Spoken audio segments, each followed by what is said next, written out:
So sir ఇప్పుడు మనకి ఓవరాల్‌గా దుబాయ్‌ది చూసుకుంటే అంటే రియల్ ఎస్టేట్ బిజినెస్‌లో చాలామందికి ఏంటంటే ఎక్కడ ఇన్వెస్ట్ చేయాలి? ఇప్పుడు ప్రతి కంపెనీ నేను తోపు అని చెప్పుకుంటూ ఉంటారు. హైదరాబాద్‌లో గూడా ఎక్కడైనా ఇన్వెస్ట్ చేయాలంటే జనాలకు టోటల్లీ కన్‌ఫ్యూజన్ అయిపోయింది. ఇప్పుడు ఒకటే ఏరియాలో ముగ్గురు కంపెనీస్ ఉంటే వాడేమో చాలా తక్కువ చెప్తాడు. ఇంకొకడు ఎక్కువ చెప్తాడు గానీ ఫుల్ బెనిఫిట్స్ ఉంటాయి. ఇలా చాలా జరుగుతూ ఉంటాయి. మరి దుబాయ్‌లో ది బెస్ట్ కంపెనీస్‌ని ఎలా గుర్తుపట్టాలి? అది ఇండియన్స్ అయితే. దుబాయ్‌లో ఇప్పుడు లోకల్ కంపెనీస్ అయితే ది బెస్ట్ కంపెనీస్ అంటే నకీల్, ఎంఆర్, దుబాయ్ ప్రాపర్టీస్, మిరాస్ ఇవండి. హ్మ్. ఇవి టాప్ కంపెనీస్. కాకపోతే నకీల్ అనేవాడు పామ్ జబలీలో ఎక్కువ కట్టాడు. పెద్ద పెద్దయి 17 మిలియన్ అంటే 40 కోట్లు, 50 కోట్లు అలా పెద్దగా ఉంటాయి. చిన్నవి వాళ్ళవి చాలా తక్కువ ఉంటాయి. దుబాయ్ ప్రాపర్టీస్, డమాక్, ఎంఆర్‌లో కూడా బాగానే ఉంటాయి. ఇవన్నీ టాప్ కంపెనీస్. వీళ్ళ ప్రాజెక్ట్ ఆఫ్ ప్లాన్ వస్తుందన్నమాట. ఇక్కడ మెయిన్ ఏంటంటే ఎంఆర్‌లో మనకి ఆఫ్ ప్లాన్ వచ్చినప్పుడు ఆ టోకెన్ దొరకడము అలా ఆ ప్రాపర్టీ దొరకడమే టఫ్ ఉంటుంది. హుహు. రేపు లాంచ్ ఉందనుకోండి, ఈ రోజు రాత్రి నుంచే చాలామంది క్యూ కట్టేసి బ్రోకర్స్ ఆ ప్రాపర్టీ కోసం లైన్లో ఉంటారు. ఒక్క బ్రోకర్కి ఒక టోకెన్ ఇస్తారు. ఆ టోకెన్ ఒక యూనిటే ఉంటుందన్నమాట. వాళ్ళు రిలీజ్ చేసేది 500, డిమాండ్ వచ్చేసి ఒక 2000 మెంబర్స్కి అవసరం ఉంటుంది ఆ ప్రాపర్టీ. సో ఇలాంటి వాటిలో ప్రాపర్టీ కొనాలంటే కొంచెం డిఫికల్టే. తర్వాత సెకండరీ మార్కెట్లో ఈ ప్రాపర్టీస్ బాగానే దొరుకుతాయి. ఆ రోజు రాత్రి మీరు కష్టపడి ఒకళ్ళు దొరికితే ఓకే. లేదు అంటే సెకండరీ మార్కెట్లో ప్రొఫెషనల్ బ్రోకర్ దగ్గరికి వెళ్తే మీకు దొరుకుతుంది. ఓకే. ఇవి ఒకటి. తర్వాత మన ఇండియన్ కంపెనీస్ కూడా అక్కడ శోభా అని, ఎల్లింగ్టన్ అని, డాన్యూబ్ అని మంచి కంపెనీస్ ఉన్నాయి. మీరు క్వాలిటీ ప్రోడక్ట్ తీసుకోవాలంటే శోభాకి వెళ్ళాలి. ఒకవేళ మీరు మార్ట్గేజ్ లోను మీరు చేసుకోవాలంటే మంచి ప్రైస్ అంటే డాన్యూబ్కి వెళ్ళాలి. అలా డిఫరెంట్ మీరు ఈ లొకేషన్లో జబలాలీలో కొన్ని ఉంటాయి, బుష్ డౌన్ టౌన్లో కొన్ని లాంచెస్ ఉంటాయి, బిజినెస్ బేలో ఉంటుంది అనమాట. మీకు ఏ లొకేషన్లో కావాలి మీ అఫోర్డబిలిటీ బట్టి ఆ పర్టికులర్ ప్రాపర్టీ మీరు ఎంచుకోవాలి. మెయిన్గా ఎవరు వచ్చినా కూడా ఫస్ట్ బడ్జెట్ అండి. మీ బడ్జెట్ ఎంత, మీ ప్రిఫరెన్స్ ఏంటి, మీరు ఓన్గా ఉండాలనుకుంటున్నారా లేకపోతే మీరు రెంట్కి ఇచ్చి తీసుకోవాలనుకుంటున్నారా, దాన్ని బట్టి ఆ ప్రాజెక్ట్ చూస్ చేసుకోవాల్సి ఉంటుంది. So we are here to help them which project is. ఇప్పుడు అక్కడికి వచ్చే ఎంప్లాయీస్ కూడా చాలామందికి ఇన్ఫర్మేషన్ తక్కువ ఉంటుంది. లాంచ్ అయిపోతుంది, రేపటికి రేట్ ఇంక్రీజ్ అయిపోతుంది, మీకు టోకెన్ దొరకదు, మీరు అయిపోతుంది అంటారు.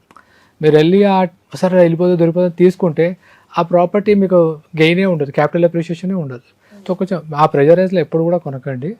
కొన్ని టైంలో కొనాల్సి ఉంటుంది. ఆ ఎంప్లాయీ ఒక 4-5 ఇయర్స్ నుంచి అక్కడ అందులో వర్క్ చేశాడు అంటే వాడికి డెఫినెట్గా నాలెడ్జ్ ఉంటుంది, వాడు కరెక్ట్ ప్రాజెక్ట్ చెప్తాడనమాట. ఓకే.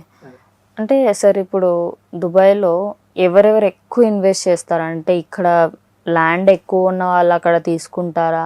లేకపోతే ఎవరైనా నార్మల్‌గా కూడా అరే దుబాయ్‌లో ఉంటే మనకు రిటర్న్స్ ఎక్కువ వస్తాయన్న ఉద్దేశంతోని తీసుకుంటారా? దుబాయ్లో మన హైదరాబాదీస్ ల్యాండ్లో, ప్లాట్లో, విల్లాలో ఇన్వెస్ట్ చేసి డబ్బు ఎక్కువ అయిపోయి అక్కడ ఇన్వెస్ట్ చేస్తున్నారు. అలాంటి వాళ్ళు ఉన్నారు. అక్కడ జాబ్ చేస్తూ డాన్యూబ్ లాంటి 1% పర్ మంత్ వాటిలో ఇన్వెస్ట్ చేసే వాళ్ళు కూడా చాలామంది ఉన్నారు. ఓవరాల్గా అన్ని కంట్రీస్తో చూస్తే కనుక దుబాయ్లో టాప్ 3 ఇన్వెస్టర్స్లో ఇండియన్స్ ఉంటారు. మోస్ట్లీ రష్యన్స్, యూరోపియన్స్, ఇండియన్స్, ఆ తర్వాత పాకిస్తానీస్, చైనీస్ అలా ఉంటారు. ఒక్కొక్కసారి ఒక్కొక్క కంట్రీ ఎక్కువ ఇన్వెస్ట్ చేస్తుంది. రష్యా యుక్రెయిన్ వార్ అయినప్పుడు రష్యన్స్ చాలా ఇన్వెస్ట్ చేశారు, యుక్రెయినియన్స్ కూడా కొంతమంది ఇన్వెస్ట్ చేశారు. తర్వాత కరోనా వచ్చినప్పుడు చైనీస్ బాగా ఇన్వెస్ట్ చేశారు అనమాట. దుబాయ్ వచ్చి సేఫెస్ట్ ప్లేస్. ఏ కంట్రీలో ఏదైనా ప్రాబ్లం వచ్చింది, వార్ జరుగుతుంది లేకపోతే ఇట్లాంటి కరోనా లాంటివి వచ్చినాయంటే ఆ కంట్రీ మొత్తం ఇన్వెస్ట్మెంట్ ఇక్కడ చేస్తుంది. అలా చేసినప్పటికీ కూడా ఇండియా ఎప్పుడు థర్డ్ పొజిషన్లో ఉంటుంది, అట్లీస్ట్ థర్డ్ పొజిషన్లో ఉంటుంది. ఒకప్పుడు రష్యా ఉంది, రష్యా ఫస్ట్ ప్లేస్లో వచ్చింది వార్, ఇప్పుడు రష్యా 4th, 5th ప్లేస్కి వెళ్ళింది. ఇండియా మటుకు 2nd or 3rd ప్లేస్లో ఉంటుంది. ఇండియన్స్ ఎప్పుడు ఇన్వెస్ట్ చేస్తూనే ఉంటారు. 2000 crores in year India investment. మీరు ప్రతి ఆర్టికల్లో వచ్చింది. ఒక కంట్రీ 2000 crores ఇన్వెస్ట్ చేసింది ఒక ఇయర్ అంటే ఇట్స్ వెరీ బిగ్ నెంబర్. ఖచ్చితంగా. లిటరల్లీ జీడీపీలు ఎగిరిపోయే అంత నంబర్లు ఉన్నాయి అక్కడ కొన్ని కంట్రీల జీడీపీలో చెప్పుకోవచ్చు. ఓకే. సో సార్ ఇప్పుడు మరి మీరు వర్క్ చేస్తున్న కంపెనీ గురించి మనం మాట్లాడుకుంటే అంటే సపోజ్ వచ్చి అంటే హాఫ్ నాలెడ్జ్ ఉంది, వాళ్ళకి ఏం తెలీదు, మరి మీరు ఎలా కన్సల్ట్ చేస్తారు, వాళ్ళకి ఏమేమి చెప్తారు? ఓకే ఈ ప్లాట్ ఇలా ఉంటుందని ఎక్స్ప్లెయిన్ చేస్తారా? తెలియని వాళ్ళకి ఎలాంటి ప్రాబ్లమ్స్ మీరు సాల్వ్ చేస్తారు? ఫస్ట్ రిక్వైర్మెంట్ కనుక్కుంటానండి. యాక్చువల్గా మీరు ఓన్ యూసేజ్ అయితే వాళ్ళకి రెసిడెన్షియల్ ప్రాపర్టీస్ ఉంటాయి, ఆల్మోస్ట్ 1 CR నుండి కూడా దొరుకుతాయి తక్కువ. బట్ ఒక 2 million dirham అనేది, ఒక 5 CR అనేది మంచి బడ్జెట్. వాళ్ళకి గోల్డెన్ వీసా, మల్టిపుల్ వీసా వస్తుంది ఫ్యామిలీ మొత్తానికి, మనం ఎన్నిసార్లు వెళ్ళి రావచ్చు. తర్వాత వేరే బెనిఫిట్స్ కూడా ఉంటాయి. ట్యాక్స్ అనేది ఉండదు, 4% పే చేయాలి. వాళ్ళకి ఏ ప్రాపర్టీ అంటే రెసిడెన్షియల్ బెటరా, మేము రాము మేము ఇక్కడే ఉంటామంటే హోటల్ ఇన్వెస్ట్మెంట్ బాగుంటుంది. హోటల్ రన్ అవుతుంది. దుబాయ్లో హాస్పిటాలిటీ ఇండస్ట్రీ నెంబర్ 1 పొజిషన్, కాబట్టి మీకు రిటర్న్స్ బాగా వస్తాయి. లేదు మేము ఇయర్లో కొన్ని అంటే 6 మంత్స్ అక్కడ ఉంటాం, 6 మంత్స్ రెంటల్స్ ఇచ్చుకుందాం అంటే మీరు ఇక్కడ ఉండి కూడా ఓన్గా రెంటల్స్కి ఇచ్చుకోవచ్చు. So depends upon your requirement. మీరు అక్కడ ఇన్వెస్ట్ చేయడం బెటర్. నా దగ్గర డబ్బు ఉంది కదా నేను వేసేస్తా అంటే అలా అవ్వదు. మీకేం కావాలి, మీరు అక్కడ ఉందాం అనుకుంటున్నారా, మీకు గోల్డెన్ వీసా కావాలా, లేకపోతే ఇక్కడే ఉంటాను నేను అక్కడ ఇన్వెస్ట్ చేయాలా, నేను ఇక్కడే ఉంటే అక్కడ ఇన్వెస్ట్ చేయాలంటే హార్ట్ ఆఫ్ యూరోప్ ఉంది. లేదు నాకు రెసిడెన్షియల్ కావాలి, క్వాలిటీ కావాలంటే శోభా డెవలపర్స్ ఉంది. నేను మార్టిగేజ్ లోన్కి వెళ్తాను, 1% పర్ మంత్ పే చేస్తానంటే డాన్యూబ్ ఉంది. నాకు టౌన్ హౌస్ కావాలి, మంచి లొకేషన్లో కావాలి, అప్కమింగ్ ఏరియాలో అంటే డమాక్ లాగా ఉంటుంది. నాకు మంచి బిల్డర్ అవ్వాలి, సెకండ్ సేల్లో నాకు ఇబ్బంది అవ్వకూడదు అంటే ఇమర్ ప్రాపర్టీస్కి వెళ్ళాలి. So depends upon your requirement, we can suggest you accordingly. అంటే ప్రతి వాడికి డబ్బు ఉంది కదా ఈ ప్రాపర్టీ అని మనం చెప్పలేం.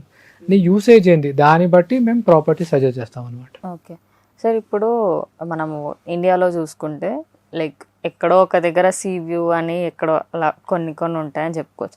కానీ దుబాయ్లో మనకి ప్లెంటీ ఆఫ్ ఆఫర్స్ ఉంటాయి. ఇప్పుడు పామ్ ఐలాండ్ అని చాలా మటుకు ఫేమస్ ఐలాండ్ అని చెప్పుకోవచ్చు. అక్కడ కూడా చాలామంది ఇన్వెస్ట్ చేస్తూ ఉంటారు. అక్కడ ప్లాట్ కానివ్వండి, లేదా అక్కడ చిన్నగా ఉన్నా చాలు అని అనుకుంటారు.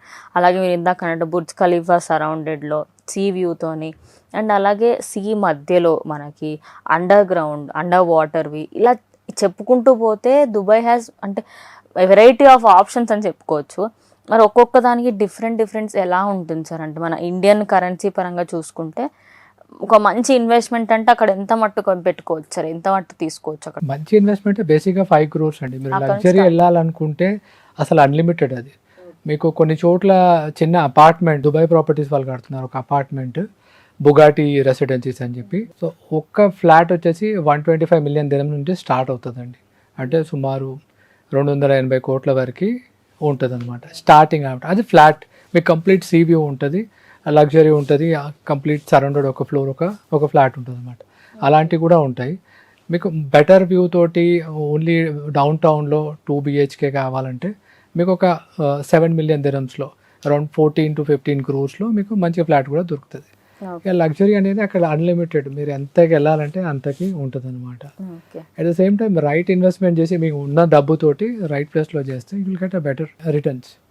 సో సార్, ఇక్కడ బ్రోకర్ నుంచి మనం ఒక బిల్డర్ వరకు లేదా డెవలపర్ వరకు వెళ్ళాలి అనుకుంటే ఒక లాంగ్ జర్నీ ఉంటుందని చెప్పుకోవచ్చు. అంటే చాలా మటుకు స్ట్రగుల్స్ ఫేస్ అయ్యి ఎన్నో కంపెనీలు మారితే అప్పుడు ఓకే డెవలపర్ ఆ పొజిషన్ అనేది మనకు వస్తుంది కదా సార్. మరి దుబాయ్లో ఎలా ఉంటుంది, డెవలపర్స్కి బ్రోకరైజేషన్స్కి ఎలా ఉంటుంది సార్ కాంటాక్ట్? అక్కడ అంటే బ్రోకర్స్ చాలామంది అండి, 64,000 కంపెనీస్ ఉన్నాయి బ్రోకరేజ్, 15,000 రిజిస్టర్డ్ బ్రోకర్స్ ఉన్నారు. ఎవ్రీ ఇయర్ 15,000 రిజిస్ట్రేషన్ రేరా తీసుకొని వస్తూ ఉంటారు, అవి పెరుగుతూ ఉంటుంది అనమాట. So if you go any building you just walk in, మీరు అక్కడ నేమ్ ప్లేట్లో ఒక 20 కంపెనీస్ ఉన్నాయంటే అందులో 10 ఖచ్చితంగా రియల్ ఎస్టేట్ కన్సల్టెన్సీసే ఉంటాయి. ఈ కన్సల్టెన్సీలో కూడా పాతుకుపోయిన ఎప్పటి నుంచో ఉన్నాయి. బ్యాంకే అని, homes for lime, house to home, తర్వాత చాలా కంపెనీస్ ఉన్నాయన్నమాట, ప్లెంటీ ఆఫ్ కంపెనీస్. వాళ్ళు కూడా ఇక్కడ బి గ్రేడ్ డెవలపర్స్ కంటే ఎక్కువ సంపాదిస్తారు కమిషన్ల ప్రకారం. ఒక్కొక్క కంపెనీలో for example 3 years real estate అన్నది, ఒక కంపెనీలో 100 employees ఉన్నారు, 100 employees. ఆ కంపెనీ ఇయర్లీ అరౌండ్ 100 crores సంపాదిస్తుంది. అది ఓన్లీ నకిల్ ప్రాపర్టీస్, ఎంఆర్ ప్రాపర్టీస్ వాటిని అమ్ముకొని వాళ్ళు అలా ఉన్నారు, అలా పాతుకుపోయి ఉన్నారనమాట. So they are also doing very good. So మీరు మంచి బ్రోకరేజ్ ఫామ్ పెట్టినా కూడా బాగానే నడుస్తుంది. యాజ్ ఎ బ్రోకర్ మీరు మెల్లగా గ్రో అయ్యి డెవలపర్ అవ్వచ్చు. But as a brokerage farm start చేయాలంటే మీకు పెద్దగా అవసరం లేదు.